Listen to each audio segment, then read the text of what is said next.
다시 한번 인사합시다. 우리 서로 좀 인사합시다. 반갑습니다. 자, 반갑습니다. 예, 저 예배 안에서 만나서 너무나 반갑습니다. 오늘도 8월 마지막 주예요. 벌써 시간이 이렇게 빨리 지나가네요. 그렇죠? 저희 가족이 한국을 갔다 온 지가 지금 4주째죠. 그렇죠? 딱 한 달이 됐어요. 여러분들 교회를 세워주시고 지켜주셔서 너무나 감사드립니다. 늘 하나님께서 여러분들과 함께 하실 줄 믿습니다. 자, 오늘 말씀 보겠습니다. 오늘 십계명에서 다섯 번째 얘기를 합니다. 다섯 번째 계명은 여러분 말 그대로 한 구절이죠. 내 부모를 공경하라. 그리하면 내 하나님 여호와가 내게 준 땅에서 내 생명이 길리라. 부모를 공경하라는 거예요. 자, 십계명이 5계명을 설명을 하자면은 10계명에서 1계명에서 4계명까지는 하나님과 우리와의 관계의 얘기입니다. 그리고 5계명부터 10계명까지는 사람과 사람의 관계를 다루고 있습니다. 좀 더 많죠. 하나님과의 관계는 4개고 사람과 사람의 관계를 6개를 잡았어요. 반절을 굉장히 더 중요하게 생각한다는 거죠. 그 중에 부모를 공경하라라는 것은 이 사람의 관계에 그 첫 번째로 등장을 합니다.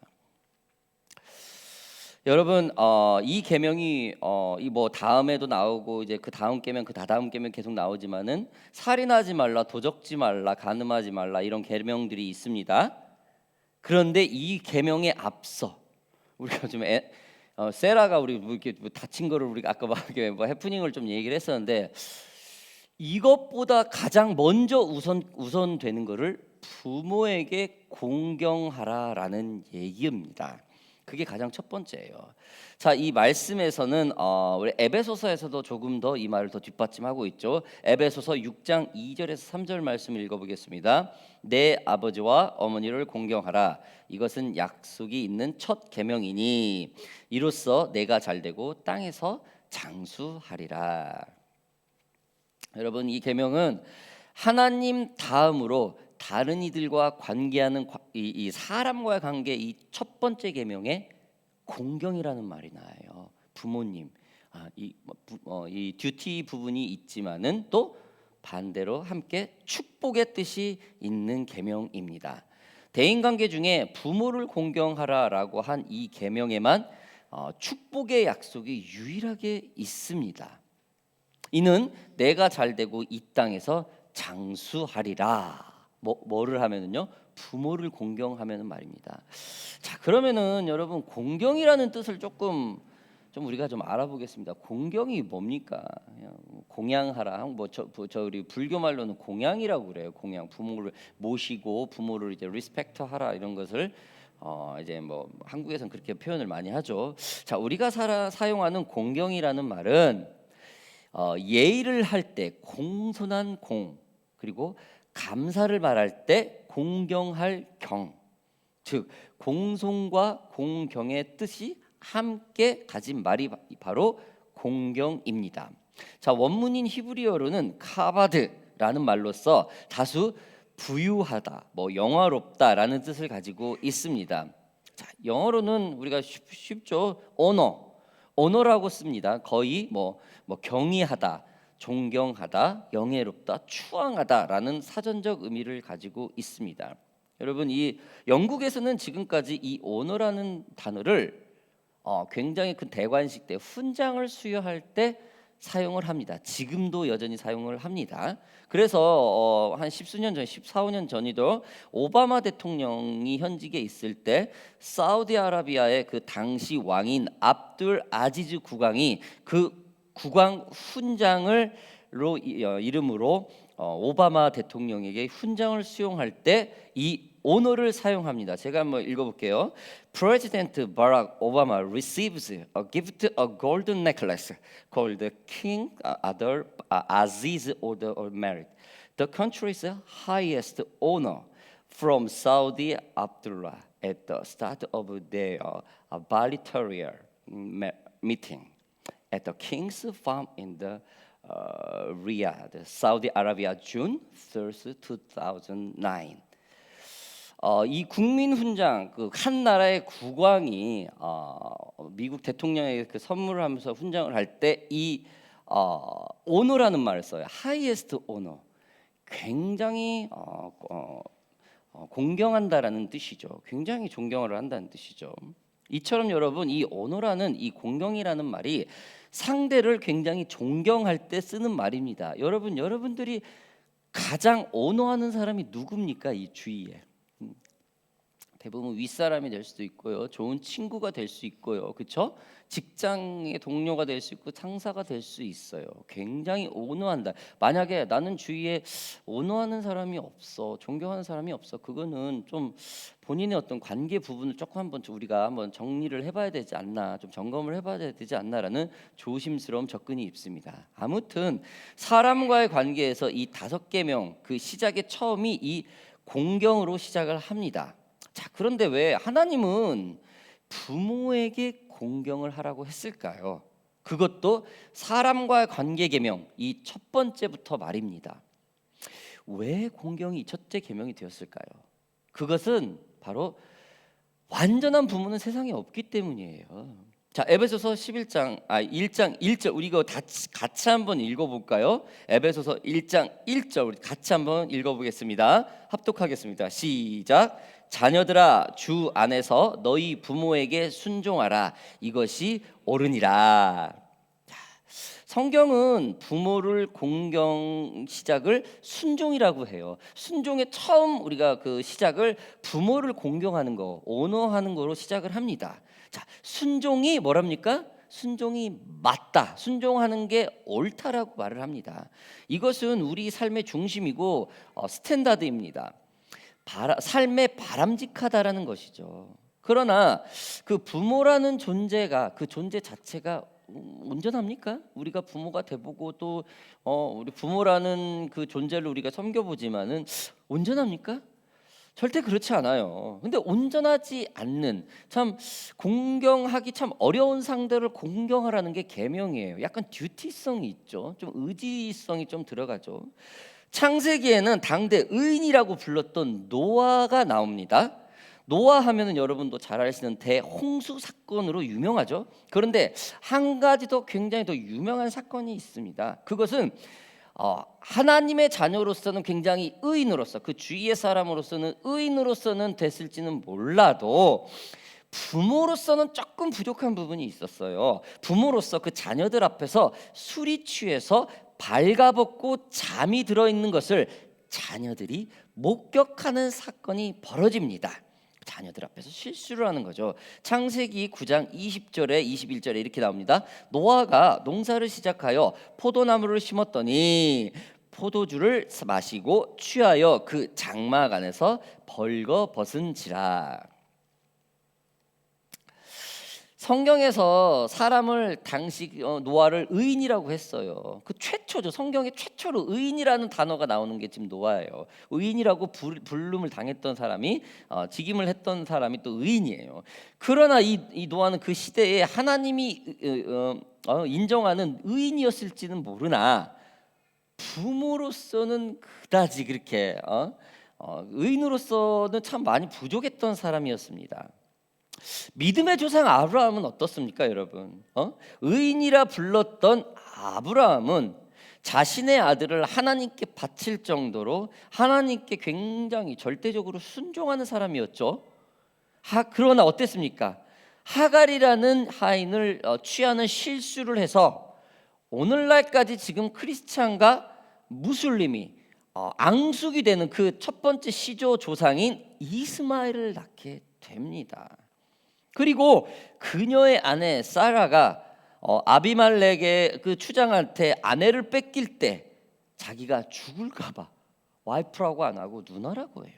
왜? 그 당시는 임자 있는 여자를 취할 때 그 주인을 죽이면은 합법적이 되는 거거든요. 남편을 죽이면은 그 당시는 이제 남편을 로드 개념, 주인 개념으로 생각을 했으니까 주인이 없으면 그럼 얘는 내 거 아니냐라고 그래서 남편은 반드시 죽입니다. 그래서 아브라함은 내 와이프가 아니라 누나다라고 이렇게 얘기를 해줘. 그래서 잡혀가죠. 아무튼 예수님 직계 족보이자 유다 왕의 적통이자 이스라엘의 상징인 다윗은 또 어떻습니까? 이 또한 그 또한 자신의 아내를 두고 다른 남자의 아내를 취해서 솔로몬까지 낳는 사태가 벌어집니다. 여러분, 이처럼 부모라는 입장은 그 포지션은 정말로 그렇게 온전하지 않아요. 그런데 하나님은 그 부족한 부모를 공경을 하고 해요. 부모가 잘못이 있든 없든 훌륭하든 못하든 공경을 하는 겁니다. 공경하면은 장수한다, 복을 받는다라는 거예요. 자, 그럼 왜 하나님은 이처럼 부족한 부모님에게 공경하라고 이 계명을 정했을까요? 그 이유는 두 번째 이유는 부모를 통하여 하나님의 모습을 볼 수 있습니다. 하나님을 배울 수 있기 때문입니다. 우리는 태어나면서 스스로 자립할 때까지 부모의 보살핌 속에 있습니다. 이 과정 속에서 부모의 사랑, 부모의 희생, 부모의 위엄, 부모의 존경을 하면서 많은 부모와 자녀와의 관계 속에 있습니다. 이 과정 속에서 우리는 하나님의 얼굴을 볼 수 있고 하나님의 모습을 찾을 수 있고 하나님에 대해서 배울 수가 있는 것입니다. 자, 부모님처럼 하나님은 좋으시고 부모님처럼 내가 언제 어느 때나 기댈 수 있고 우리는 부모의 용서로 내가 좌절하지 않고 실수를 항상 응원하는 그 부모 때문에 우리가 하나님의 그 좋으신 하나님의 성품을 배울 수 있는 것입니다.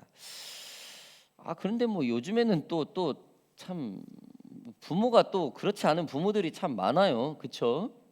자녀들을 막 함부로 하고 막 참 그렇대요. 막 오히려 자녀들을 이렇게 저기를 하는 게 아니라 우리 자녀들한테 뭔가를 이렇게 막 더 얻어내려고 하는 그런 부모들도 많아요. 또 세상에는 또 참 우리 같은 그 환경에서는 참 이해하기가 어려운 가정이죠. 아무튼 우리가 부모를 통해서 그 희생과 사랑을 통한 그 부모를 통해서 하나님의 이상과 하나님의 사랑을 우리가 배울 수 있는 것입니다. 가정에서 부모를 공경할 줄 모르면 사회생활에서 상사를 존경할 줄 모르고 그의 남편, 그의 아내, 그의 자녀들을 사랑할 줄 모르게 되는 그런 사태가 벌어지게 됩니다. 여러분, 부모와의 관계가 바르지 못하면은 직장 생활도 잘하지 못하고 가정 생활도 제대로 하지 못합니다. 자, 제가 아는 어느 집사님 한 분 중에 좀 굉장히 이제 호주에 오면서 아이를 뭐 5살 자녀 딸아이를 데리고 왔는데 그 남편이 되게 이렇게 일을 안 하고 부모가 잘 살았는데 의지하는 그런 스타일이에요. 일도 안 하고 막 이렇게 그런 분 있잖아요. 한량들. 그래가지고 부모가 또 재산이 많아. 그래가지고 이제 어떻게 해가지고 이제 또 이제 이 집사님 여자 집사님들 또 그 아빠가 또 이렇게 조금 가정이 좀 온전치 못해요. 그래가지고 그냥 굉장히 너는 너고 나는 나다. 그 어렸을 때부터 뭐 인격적이다라는 게서 네 일은 네가 알아서 해. 그것도 초등학교 때부터 엄마가 없는데 그렇게 그런 가정 환경에서 자랐어요. 그래서 이제 가정을 이루고 사는데 서로 조금 온전하지 못한 사람이 딸 자녀를 낳은 거예요. 그래서 이제 호주로 이제 왔는데 남편이 이제 와서 보니까 이게 아닌 거야. 이제 자기는 요즘 평생 놀고 먹고 이런 걸 좋아하는데 그래서 이제 가버렸죠. 그래서 뭐 시민권도 취소되고 딸하고 이제 여기가 이제 둘이서 사는데 이제 그분하고 이제 제자 훈련을 하고 그분하고 성경 공부를 우리가 많이 하는데 부모의 사랑, 하나님의 사랑을 아무리 얘기를 해도 왜 그러냐면 그 자녀한테 잘 못해요. 제가 보기 별로 희생하려고 내가 이걸 왜 해야 돼 그래요. 자녀한테 아니 부모니까 조금 참으시고 한번 물론 이렇게 자녀가 크니까 반항을 할 거 아니에요. 달라들고 그러니까 굉장히 속상해요. 근데 우리는 이제 그걸 이제 상담을 할 때 이렇게 좀 한 발짝 물러나서 여유롭게 생각을 하고 어린아이니까 이렇게 하는데 전혀 그렇게 받아들이질 않아요. 내가 왜 그래요 그냥 제가 뭔데 나한테 이래요. 그 이제 나중에는 제자 훈련 들어가면서 깊이 하나님의 사랑을 만지는데 솔직하게 탁 얘기하더라고. 저는 엄마의 사랑을 몰라요. 엄마의 사랑의 음성을 들어본 적이 없어요.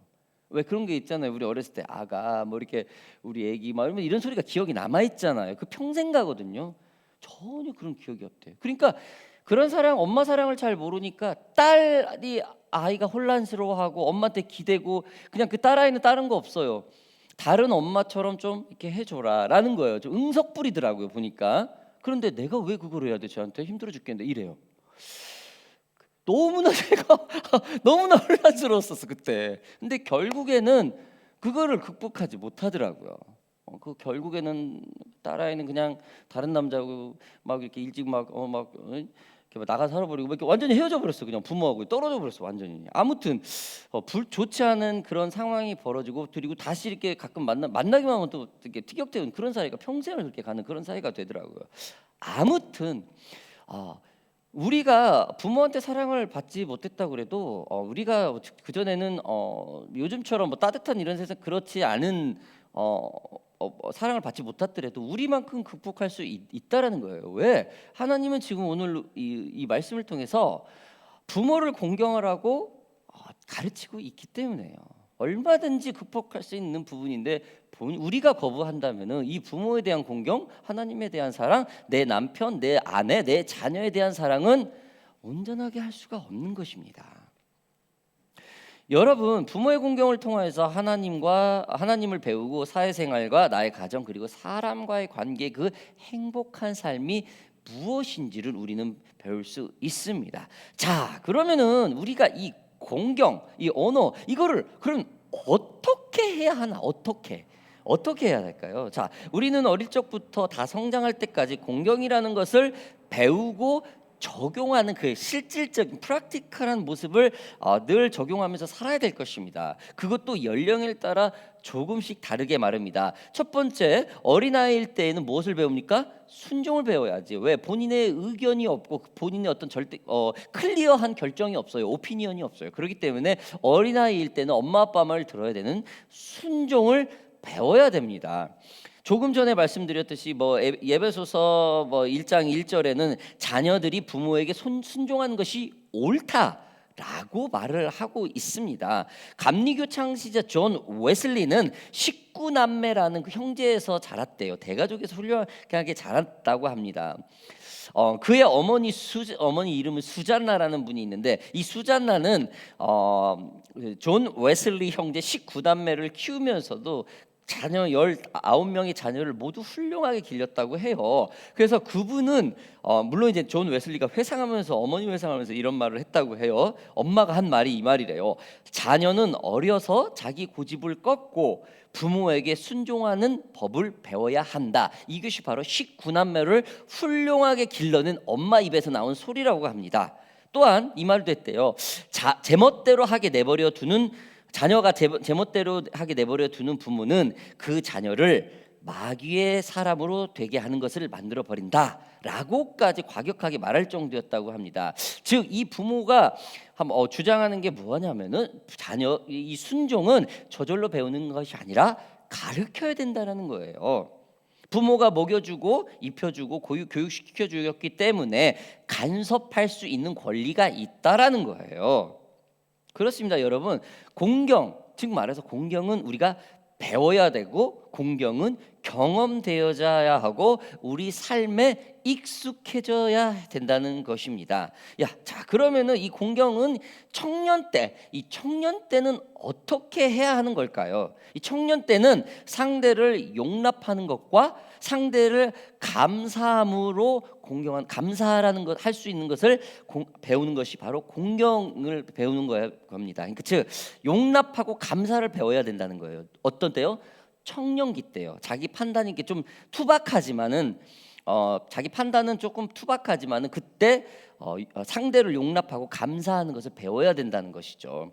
어릴 때는 부모가 최고로 보였다가 청년기에 들어가면은 부모의 잘못과 결점들이 보이게 됩니다. 여기서 학시까지 이 자녀가 더해지면은 부모의 그 자기 시대보다 못한 무지한 언행에 대해서 자녀가 함부로 지적하고 비평하게 되죠. 자, 이러한 것이 눈이 떠질 때가 청년기입니다. 이럴 때 청년은 용납과 감사를 배워야 된다는 거죠. 성숙함을 배워야 된다는 것이죠.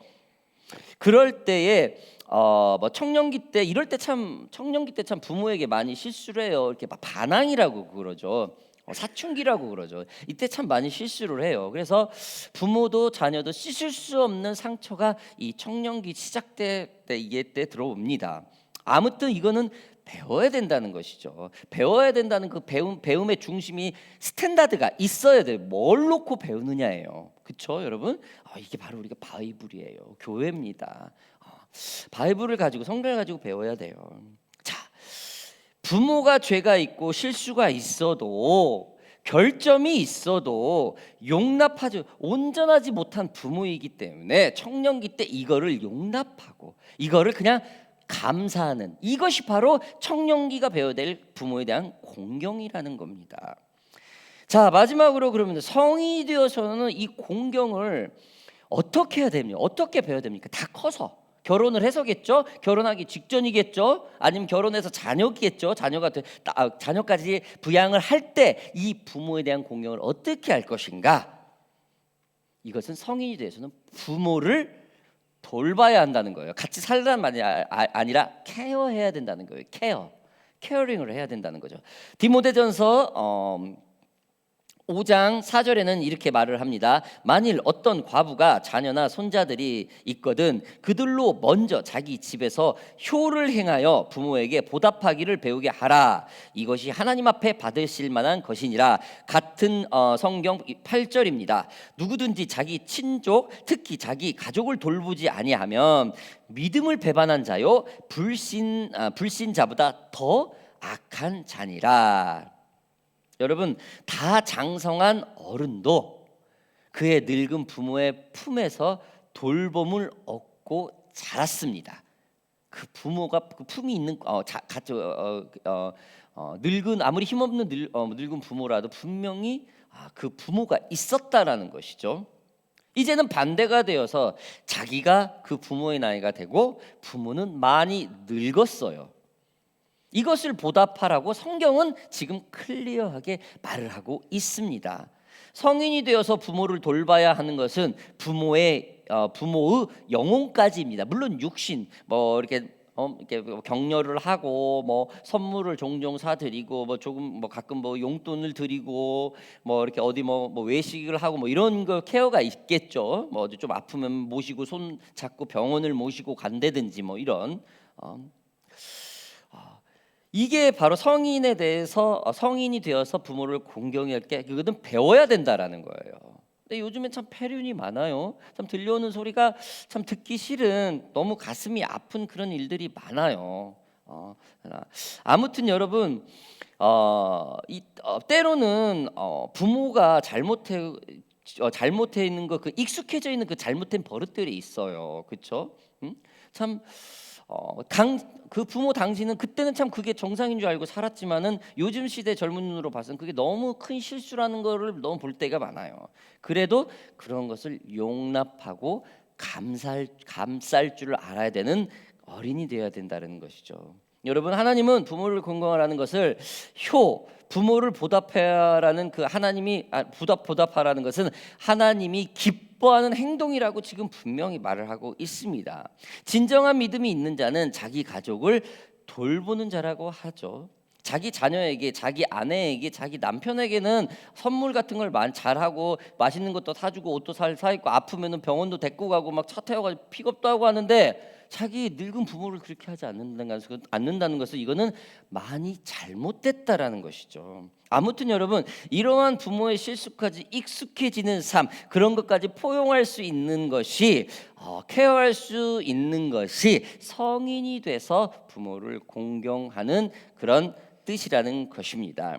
여러분, 요즘 MZ세대라고 부르는 세대가 있죠. 현재 20, 30대는 부모의 그 돌봄에 대해서 제가 조금 리서치하는 부분을 찾아봤어요.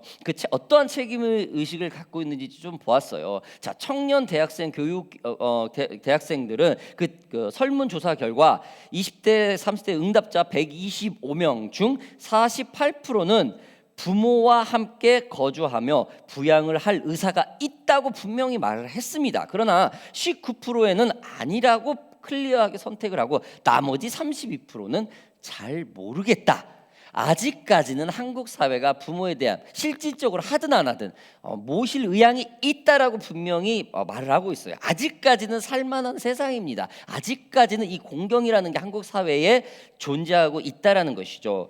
예라고 대답한 응답자의 주관식 답변을 보면은 첫 번째 이유가 나를 낳아주셨기 때문에, 그리고 두 번째 이유가 자식으로서 당연히 할 도리다, 에티컬, 윤리라고 그러죠. 또 세 번째는 부모님도 나를 부양을 했고 나를 길렀고 그래서 나도 부모님을 당연히 부양을 해야 된다라는 어떤 그런 은혜를 받았으니 은혜를 갚아야 된다는 어떤 전형적인 한국의 그 미심이죠. 미심, 아름다운 마음을 갖고 있는 그런 거죠. 이러한 답변이 나왔어요. 반대로 아니요를 답한 응답자의 그 주간 답변에서는 미래에 안정적이지가 않다. 취직을 다른 지역에서 할 것 같다. 다른 지역에서 산다는 얘기겠죠. 전문적인 도움을 받는 게 더 좋을 것 같다. 그러니까 케어하는 곳으로 이렇게 요양원이라든지 일로 보내는 것이 낫다. 이런 뜻이겠죠. 그리고 무직 백수면은 모를까 노인을 돌보며 잘 지낼 수는 없다. 바쁘다라는 겁니다. 직장 생활이 너무 나 혼자 직장 다니고 집에 와서 살기도 벅차다라는 뜻이겠죠. 또 부양할 자금이 마련돼 있지가 않다. 살기가 힘들다라는 것입니다. 그리고 마지막으로 생계와 양립하기가 어렵다. 밸런스가 안 맞다라는 거예요. 수지타산에 맞지 않다라는 등의 답변이 있었다라는 거예요. 그리고 마지막으로 모르겠다라고 선택한 응답자 아내는 배우자와 협의할 필요가 있기 때문에 아직은 잘 모르겠다라고 대답을 했고요. 앞으로 미래 예측이 불가능하기 때문에 아직은 잘 모르겠다. 그리고 나에게는 먼 미래인 이야기 때문에 아직까지는 내가 잘 모르겠다라고 대답을 했다고 합니다. 여러분, 부모와 거주를 한다면 함께 살 수 있는 기간으로 가장 많이 대답한 분이 28.8%로서 1년에서 5년 정도라고 합니다. 22.4%는 5년에서 10년 정도를 같이 함께 살 수 있다고 하고요. 15년 이상 살 수 있다. 그는 16.8%라고 합니다. 그리고 1년 미만, 1년 안에 그러니까 1년 안에 정도만 살 수 있다라는 것은 10.4%, 10년에서 15년을 함께 그 정도는 살 수 있다라고 하는 것은 9.6%. 참 여러분 참 다양하죠. 여기 안에 다 우리들의 마음이 있죠. 저도 이거 서치한 거를 보면서 다 공감할 수 있는 거예요. 그렇죠? 모두 다 공감할 수 있어요. 그렇죠? 여러분 한마디로 지금 리서치한 이 결과는 요즘 젊은 청소년과 청년들은 부모님과 함께 살면서 돌보고 싶은 생각들은 있지만 현실적으로는 굉장히 많은 시간을 보내야 되고 많은 재정을 쏟아부어야 되기 때문에 사실적으로 어렵다. 그래서 내가 한 3시간 정도는 돌보면 나머지는 국가에서 나라에서 해주어야 된다. 그러니까 개인과 국가가 같이 해줘야 된다. 한국은 지금 많이 늘어나고 있죠. 여러분 호주에서는 말할 것도 없죠. 당연히 우리가처럼 이민자 외에는 당연히 웨스턴 문화에서는 이 케어하는 그 널싱홈으로 보내는 게 아주 지극히 당연하죠. 그러나 레바논 가족, 특히 인디아 가족, 한국 가족, 중국 가족 이런 이민자들은 거의 부모하고 사는 사람들이 굉장히 많아요. 근데 웨스턴 사람들은 정말 보기가 힘들죠. 아무튼 호주에는 이런 거가 굉장히 자리가 잡혀 있었어요. 아무튼 제가 얼마 전에 이제 저에게 이제 한 20년 전에 호주 왔을 때 제가 이제 호주 와가지고 굉장히 이제 여기에 있는 사장님들한테 나 마음 아픈 소리도 많이 듣고 정말 이상한 사장님들도 많이 받고 이민 2세대들 제가 2004년도에 왔으니까 이상한 이민자들이 많았어요. 그때는 청소도 하고 일하면 돈도 안 줬어. 그리고 당연히 못 받는 게 당연했어. 그때는 또 왜 안 주는지. 어떤 분은 5,500불 그 당시 5,500불을 못 돼. 내가 기억돼. 한 달 내도록 일을 하고 햄버거 딱 하나 먹고 헤어졌대요. 그런 사람도 있었어요 내 주위에. 아무튼 너무 그때 막 오자마자 혼란스러워할 때 일을 하면서 어떤 아저씨를 한번 만났어요. 저희 어머니보다 1살 어린 분인데 이분은 별명이 나의 아저씨예요. My uncle. 예. 근데 이분이 와가지고 호주에서는 이민자는 그렇게 살면 안 됩니다. 먼저 영어를 공부하세요. 조금 어렵지만 이 기간이 반드시 2, 3년 정도 있어야 돼요. 이 기간 겪지 않으면은 호주 생활은 계속 제자리입니다. 또 제자리, 또 제자리, 또 제자리. 이거를 굉장히 저한테 얘기를 해주더라고요. 그때 혼란스러워할 때 그 말 한마디가 이분은 천주교 다니는 분이에요. 그냥 일하면서 만나는데 한마디가 이 이민 생활에 내가 막혔던 뭔 이런 데가 꼭 내가 생각하기가 그때 6만이었어요. 호주 이민이 워킹까지 합쳐서 6만이었는데 꼭 범죄자 속을처럼 느꼈어요. 그 정도로 부정적이었었어요. 여기가 너무나 입이 거칠고 사람들이 너무나 이 사람들이 서로 막 사기를 치고 얼마나 말도 못해. 너무 법무사도 그렇고 변호사도 그렇고 막 왜 그러는지 도대체 왜 그런 지금은 뭐 난리가 나죠. 법적 보호가 잘 돼 있고 뭐 한인회도 잘 돼 있고 그죠. 아무튼 근데 이분을 최근에 만났는데 이분이 저한테 하는 말이 몇 주 전에 만났는데 이분이 하는 말이 있어. 이 널싱홈에 대해서 하는 말이 있어. 이분이 77세예요. 우리 어머니가 보다 1살 어린데 한마디 하는 분이 있어요. 밥 차려 먹을 수 있는 기력만 있으면은 집에서 반드시 살아라. 널싱홈 자기 친구들 갔는데 좋지 않다. 너무 좋지 않다. 급격히 걔네들의 제한된 환경에 맞춰지기 때문에 이 치매기가 급격히 더 심해진다. 좋지 않다. 반드시 나보고 명심하라는 거예요. 호주에서 계속 이제 살 거니까 명심하라는 거야. 밥 차려 먹을 수 있는 기력만 있으면은 널싱홈 가지 말고 집에서 버텨라라고 말씀해 주더라고요. 자, 제가 이렇게 이 공경에 대해서 얘기를 해서 널싱홈까지 얘기가 나왔어요. 이처럼 여러분 사람에 대한 공경이 하나님이 주신 그런 마음이에요. 이 나이 드신 분들이 혼자 산다는 것은 굉장히 비참한 겁니다. 나이 드신 분이 널싱홈에 들어간다는 것은 굉장히 비참한 겁니다, 여러분. 여러분들은 여기 계신 분들은 뭐 부모님들하고 너무 잘하고 있고 늘 공경하고 있고 늘 연락 자주 하고 너무 잘하시는 분들이니까 이 말에 굉장히 와 닿을 거예요. 이 공경이라는 말들이 실질적으로 행하고 있는 분들이기 때문에 제가 직접 다 보고 있으니까는요, 여러분들. 자, 아무튼 이 사회가 지금 우리가 지금 성경대로 좀 살기가 어려운 그 공경이라는 말을 당연히 잊어버리는 그런 사회입니다. 그러나 성경은 분명히 공경이라는 맛을 우리에게 분명히 말을 하고 있습니다.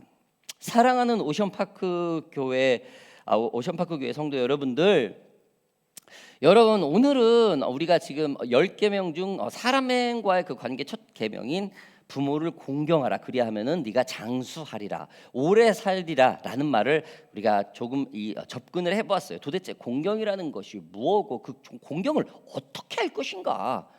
분명히 성경은 그렇게 말을 합니다. 부모에 순종하는 게 공경하는 것이 옳다라고요. 부모에게 순종을 해본 사람만이 자녀한테도 순종을 가르칠 수 있고 부모를 공경한 사람만이 자녀가 나에게 공경을 할 수 있다는 사실, 즉 하나님께서 장수를 할 수 있게 해준다는 그 축복이 임한다는 사실을 오늘 배웠습니다. 오늘 저와 여러분들은 오늘 5계명 중 하나님께서 말씀하신 부모를 공경하라 그리하면 너희가 이 땅에서 장수하리라는 말을 적용하며 살는 저와 여러분들이 되기를 주님의 이름으로 바랍니다. 우리 함께 기도하겠습니다.